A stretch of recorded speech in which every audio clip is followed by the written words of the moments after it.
If you have said to yourself, I should write that, or if someone has said to you, you should write that, then I'm talking to you because you need to write. And that's why you're tuned in to yWrite.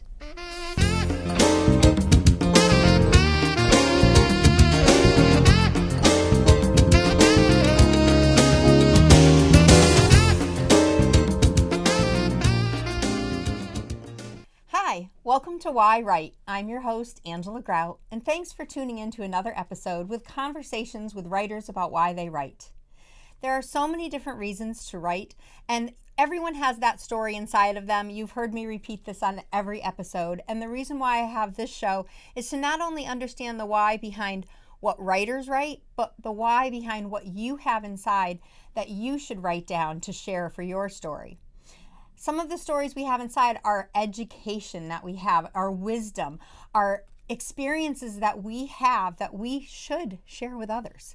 And today I have a very special guest.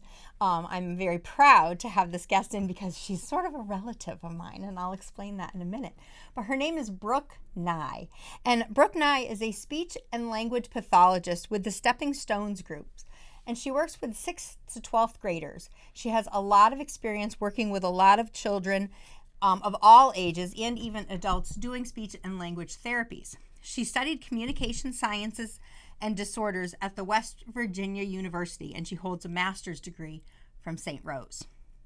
She is the founder of Homegrown which is a website devoted to empowering parents and teachers and even students into getting access to speech and language resources.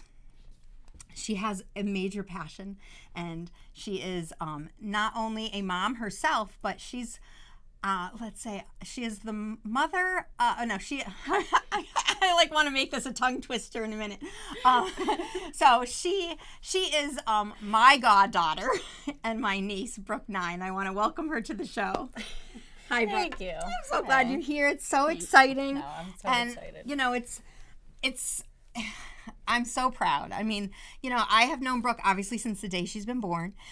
She's always had a passion to help people. I mean, her heart is huge.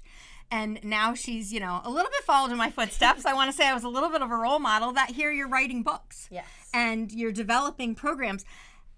You know, you have an ebook that's being released, which is why I have her on the show today, because we talk about different avenues of writing, and we've done shows with playwriters and script writers. We've had songwriters on the show talking about how they write songs, and of course authors with hardcover books like myself and many others. But you have an ebook, and I just think that that's something I haven't covered with the audience because that is something they can do. Yes. So first, let's tell them about what the ebook is called. Yes. So the ebook is a parent's guide. So it's a comprehensive guide to confidently nurturing speech development at home. So with that, I wanted to create something for parents to feel empowered that not only can they do what a speech therapist is doing, but they can get the same quality of results at home just as they would in a clinic. So my goal, especially with the ebook, like you said, it's a different route. It goes digital. So being digital, it allows me to kind of get in the home with them, and it allows me to kind of get outside of that clinical setting and see kind of what resources are available to them, right? Because sometimes people look at, of course, finances, you know, an issue not only with therapy but with resources. Well, because there's not always the finances available for families to get the extra resources and to get an actual speech and language pathologist, whether they're in a public or a private school. So having that knowledge at their fingertips in an ebook form, I mean, it's like they can leave the house and they still have it on their phone. They can still go to it. Exactly. And that was my goal, was to really just be able to be at your fingertips and know that there is options that are out there for you to do with your children. And with COVID especially, I mean, that was almost 3 years of a setback that we had. And the children, it was really, most damage was done to them in the end. So being a therapist now and having the credentials and knowing that I have what it takes to not only, you know, provide those services, but to then help the parents become educated and empowered and confident enough to do exactly what I can do and what every other speech therapist is doing, and to know that, like you said, it's at your fingertips, it's in your home, it's cost efficient. Like, there's so many benefits to it, and I'm really excited to and get it the word out. continues a program, even if they do have that therapist they're going to, it continues it to keep it going at home. I mean, as you know, I just had my knees replaced and, I had to go to physical therapy. So, of course, when you're working with the therapist, you're getting it done, and, they can provide the paperwork of the exercises to bring home, and then you continue them on your own.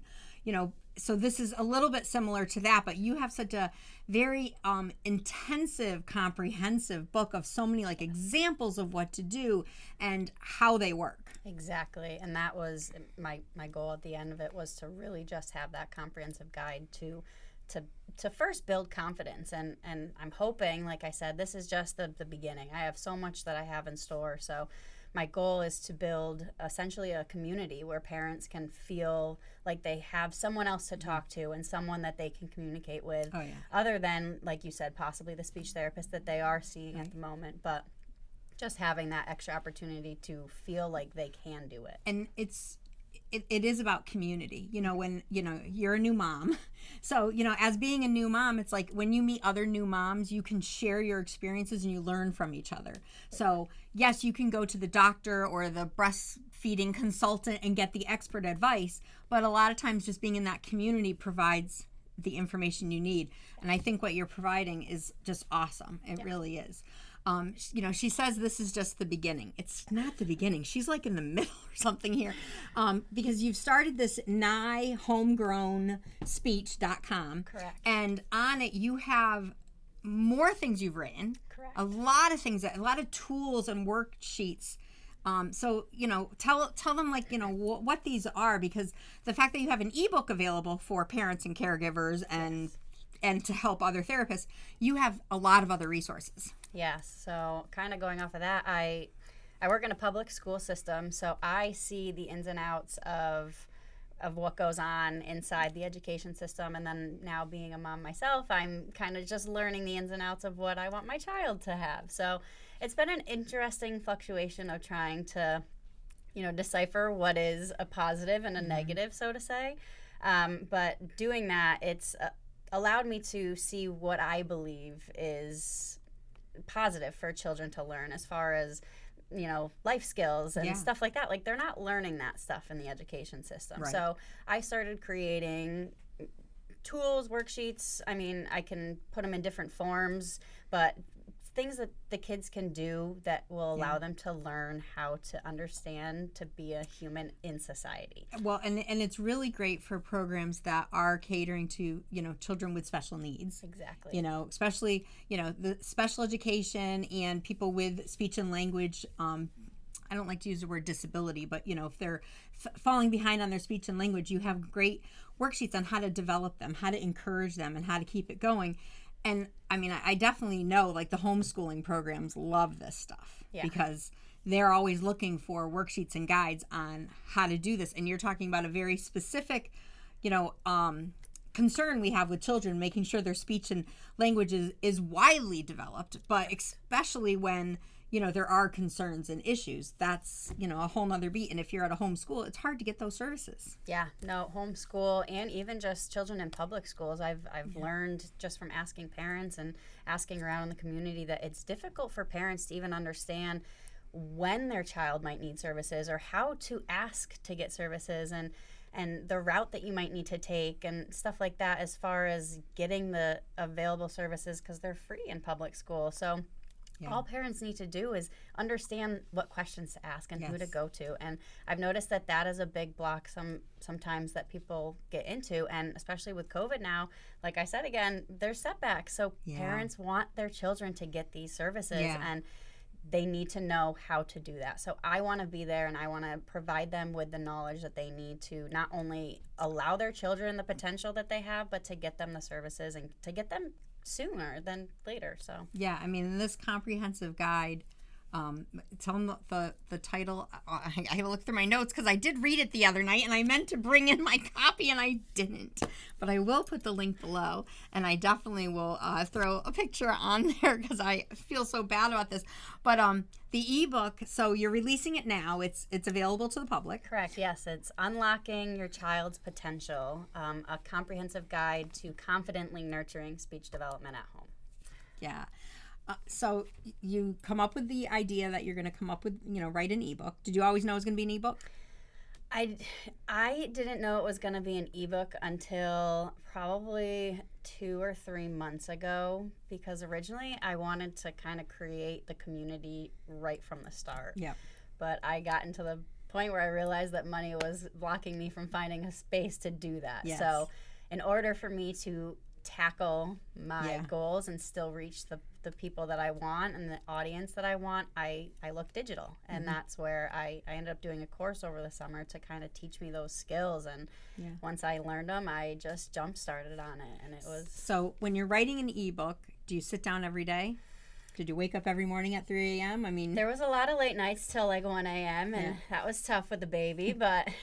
No, it brought me back to being in grad school, actually. So it felt good. It was like getting back into like the grind of being in the books and writing and on the computer. And so I kind of enjoyed it for a little bit until it was 1 o'clock in the morning. Did you do an outline of the book? I did, and I had some bullet points and stuff like that. But for the most part, it was kind of just what I thought, and I was what just, you know, what you've experienced, what you've seen. I had a lot of notes from my therapy sessions, which was super helpful, and I was able to take a lot of the notes that I wrote in those sessions and incorporate them into the activities that I included and the resources that I provided. That's so important to show real life examples. Exactly. It's all stuff that I have experienced over the last I found years. Talking to other writers, like especially when they're writing a self-help book or a guide or anything that's educational, they definitely do an outline first. Yeah. Whereas sometimes, the people who are doing fiction stories, sometimes there's not really the outline. There's just all these like ideas thrown on the table, as you've watched me over the years writing April Rain and these other just everywhere.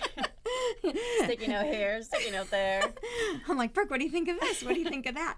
But it is a matter of taking all of those sticky notes, and in your case, all of these case studies and your experience, and saying, okay, I gotta organize this in a way that will make sense to, I want to say, the common person.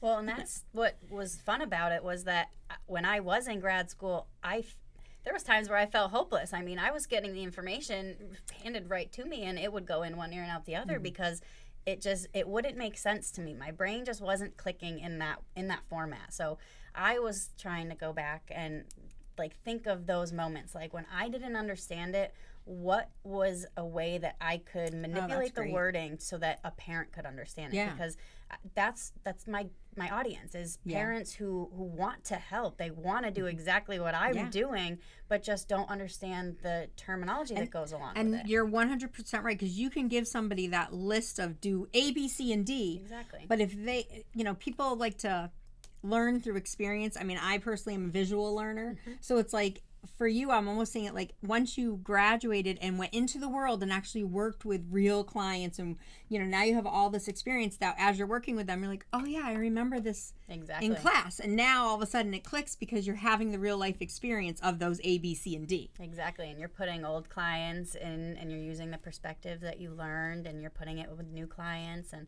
it's such a full circle moment when you really are able to take the things that you've learned and that you've experienced, and then.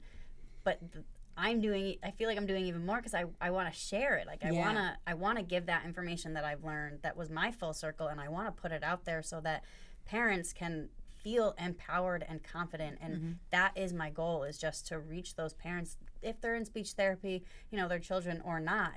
It's just letting them know that there is an out, that there's a way for you to get this. So, I'll share this, and I think you know this. Like when I was in second grade, I did a little speech therapy. Obviously, I found my voice and I'm doing okay. So I had a really good speech therapist. When children are young, it's hard sometimes to decipher if they need a speech therapist, because as a mother, you're saying, oh, that's a dog, say dog, say cat, whatever. And but then, as they get older, there's more red flags that come into play. But I think, and I need to stop saying but, with your book, how to empower people to even know how to address those things before they become red flags. Exactly. Yeah, and that's something that I did touch briefly upon in that book, and I like I said, I have so much more to come. I'm going to go in more detail and provide more for everybody, but it's knowing just that. It's knowing what we call them domains, what area of concern is it? And you want to know, like, is it their comprehensive, right? Are they understanding what's being said to them, right? Is it their articulation? Do they have trouble with certain, sounds or phonemes? Sometimes it could be their sentence building, right? It's stuff as simple as that people don't understand, that a speech therapist is the one that can help with that. I mean, I remember when you were like 10, and no, when you were like 10, and I someone in the family I know had like a little stroke or something, and you had talked about working with stroke victims. Yes. And trying to get their speech back. And, you and I have talked about this many times about how important it is for, people to even have, like, if they can't speak after that, to be able to empower them and give them, a little sheet that says yes, no, to answer questions, or, to find another way to explore how to have your speech understood. And I mean, that was at 10 where she was like, oh, I want to help people, No, she knew what she was going to do. It's definitely been a passion of mine, for sure. And I had like I said, I had my brother too that had the speech therapist growing up. So she was in home. So that was cool to just watch her come in and work with him. And I was like, she's working with him? She's just playing. And come to think of it, I've learned so much. From the hands-on. And I know you've done a lot of private home care for people with autistic children who are nonverbal. Correct. And being able to provide them with learning essentials to communicate when they're nonverbal. Yeah, no, and that's another thing too, right? With nonverbal, students, children, that they need that access. They need something that's there to provide them a voice. So, a way to communicate, and whether it be an AAC device, electronic or pen and paper or a touchpad, something. There is so many routes, and just getting that knowledge out there that there's other opportunities if one might not work for you, that there's other things that are available that you should try. So. Yeah, I mean, it's, 2023. I mean, we have iPads that we all, have in our homes that right there people can use as the touchpads. I mean, back in the 40s, I think they were using Ouija boards, to be able to point to the letters. So it's so important. I mean, there are some children who can't take the electronic devices, whether, they just can't handle them, or they're not mature enough, or if they, mess with their psyche. But the worksheets that you have on Nye Homegrown, speech.com, like, I was looking at them and just like how to develop speech. And, you had one saying, okay, yes, you're, maybe going for a walk with your child, and you're saying, okay, that is, a house, and then now you're adding, that's a blue house, and then expanding. You walk down the street a little more, there's a ball, look, that's a blue ball, like the blue house. And it was, sometimes I feel like it's common sense, but it's like it needs to be reminded, Exactly. And you can build and build and build. And having that ebook, right? It's there for you to have. It's unlocking your child's potential. Like, I mean, they do have so much potential, and they are sponges. Yeah. I mean, really, they at absorb any age. everything. I have a 14-year-old right now. she's a sponge. She understands everything, and I'm gonna put a little plug in for her and me. We just released our first children's book, and I know Brooke and a lot of other therapists are using this with their children. I'm gonna show a little picture. Oh yeah. So, and it's right here. It's called A Day at the Park. It is also available on Amazon. But it's like the fact that when she wrote this when she was 7. She wasn't thinking anything then. She was just like, oh, I'm going to make a fun story. And then all of a sudden, as we're sharing it with people, they're like, this is a really good book to teach sequencing. And, it answers all the what questions, when you're turning to a child and saying, where did they go that day? Or what did they do? Or who were they with? Exactly. And, I remember thinking, like, really? Like, she didn't think of that. I didn't think of that. And the fact that it can now be a tool, and again, for that speech and language, And that's the thing. I mean, even when I started grad school, my head was spinning because it was just so much information, but it was so much good information. Yeah. And I didn't know how to categorize it correctly in my brain to then implement it correctly within my speech clients. And it wasn't until like midway through grad school that I finally was like, okay, this finally makes sense to me, but I had to put it into my own language and my own terminology and really just figure it out. And that's why I know the struggle that parents go through. I've seen it hands-on, and I know the different areas and the different strengths that come and go with different families. So being able to, like I said, get digital and be in the home with them it's an easy route to have easy access to what they need.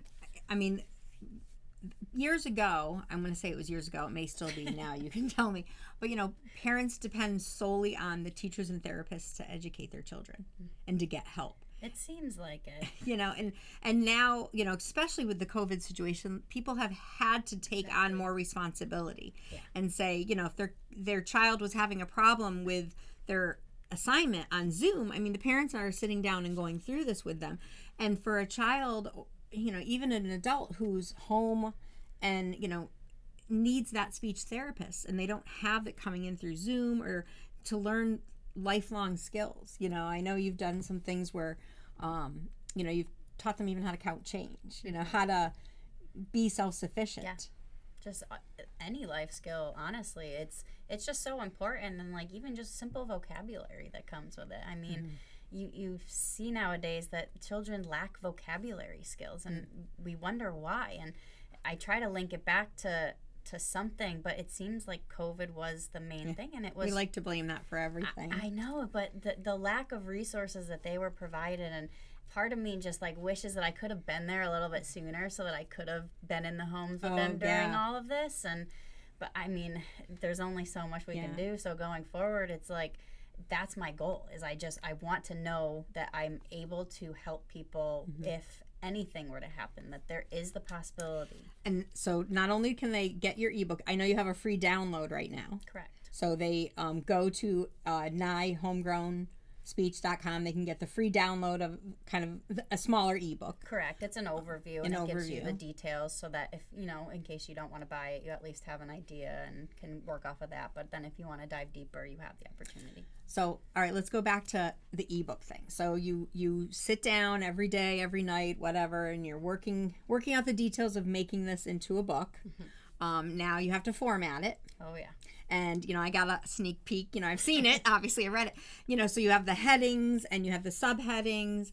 I mean, it's a lot of work to, especially if you're writing something that has a column, like you have, 2 columns to write in. You got to make sure everything's, spaced properly. Did you enjoy doing that? Or are you saying, I don't want to do this editing stuff? Oh, yeah. No, it was tedious for sure. I mean, probably like 2-3 hours of just sitting there, like twerking it and making it what I wanted. But at the end of it, it was fun to know that it was my work, and that was something that I created. So did you do this through a special program? I know some people use Final Draft, some people use Canva, some people use, WordPerfect. What did you use, and how did it work for you? You said it. I used Canva. Okay. Yep, I used Canva. That was my first time actually using it. I heard a lot of people use it a couple years ago when I was in my grad program, but I had never used it because it was intimidating to me back then. But like I said, I took this course over the summer that had helped me to understand really just the ins and outs of the marketing style of being digital. And it was so interesting to just hear it. And the course that I took was luckily something that I understood, and it was in the terminology that was good for me. So that was also super helpful. And within only a few months, I finally, I pushed myself, and I was like, I'm doing it. I'm not holding back anymore. And I just, at the end of the day, I want to help. And sitting at my desk in school, they moved me. So I'm in a coat closet. No, not a coat closet, a supply closet now. But she's a tool. But I was just sitting there, and I'm thinking, like, what can I do that is more? I know that I'm capable of more, and I know that I want to do more. So what is it that I can do? I'm so proud. I want to just cry for a minute, because to be your age and to know that, I mean, look at you've seen my struggle with writing, and it's like, oh, should I share this? Should I not share this? Am I crazy? What am I thinking? You finally jumped on it. And it's like, to know and embrace your gifts and say, you know what, you're right. How do you get this out of you to write? And I, like you're saying, oh, you have so much more to do. I have so much more I know I need to do. And, not that I'm, old, but, you know, there can't comes let a time. Intimidation. No, fear you have to share what you need to share. Yeah. You know, whether, you know, I'm going to write if I write a book on how to write a book, you know, or, I mean, that's what kind of the show is about, is how to write. Yeah, and I mean, even in general, like I don't know if other people think this way, but I never thought highly of myself, or I always thought that I was mediocre. You know, I'm good at what I do. I know what I'm doing, but I'm not the best. You're not an expert. You don't consider yourself an expert. And I still have a lot to learn, and of course I have a lot to learn, but I looked at it as the feedback I was getting, and I was listening to the parents, and as I was talking to them, I could see the smiles light up on their faces, and I could see the confidence grow on them as I worked with them. And they wanted more. And that's exactly, like, that's what really just drove me to be like, well, hell, that's what I need to do. They're listening to me. They do appreciate it, and I am making a change. So I was like, screw my intimidation, like, screw what I'm feeling inside. I need to just go for it. And you're writing something that's not out there. No, and that's, so that kind of goes along with my last name. The Nye Homegrown Speech is and I want, and you know, of course, Nye for me is NYE, New Year's Eve. But Nye Homegrown Speech, the Nye stands for it's not your expected. So it's not your expected homegrown speech, and that's exactly what it's supposed to be. It's not your average speech that you can deliver in the home, and it's something that's as simple as an everyday activity, and I want the parents to feel like they have the confidence and capability. Reading on, you know, unlocking your child's potential. Unlocking your child's potential is a fast read. Yeah. I mean, I read fast anyways, but it was a fast read. It definitely is comprehensible. Yeah. You know, and I think, you know, I've learned that not only do we write what we know, but we write what we're interested in and we're passionate about, but we also write it because there wasn't a book out there like that for us.